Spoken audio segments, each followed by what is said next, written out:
সন্তানটাকে নিষ্ঠুর হৃদয়ের ফেরাউন টান দিয়া নিয়ে গেল, টান দিয়া নিয়া কড়াইয়ের উপরে ধরছে।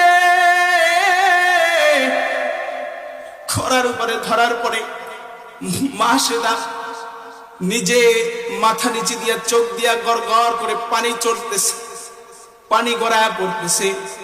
ফেরাউন চিন্তা করলো, মনে হয় মাসেদা ভয় পেয়ে গেছে। মাসেদা বলতেছে, আল্লাহ, আমার বড় সন্তানটাকেও তুমি আমার সামনে দুনিয়া থেকে বিদায় করে দেওয়া হলো, দুনিয়া থেকে আমার সামনে করার মধ্যে ছেড়ে তাকে হত্যা করা হলো। ও আল্লাহ, তুমি ছাড়া আমার কেউ নাই। আমার কাছে কিন্তু ঈমানটা রাখা এখন বড় কষ্ট হয়ে যাচ্ছে, ঈমানটা কিন্তু আমার কাছে বড় কষ্ট হয়ে যাইতেছে। ও আল্লাহ, আমি কি করতে পারি? আমি কি ঈমান ছাড়বো না রাখবো?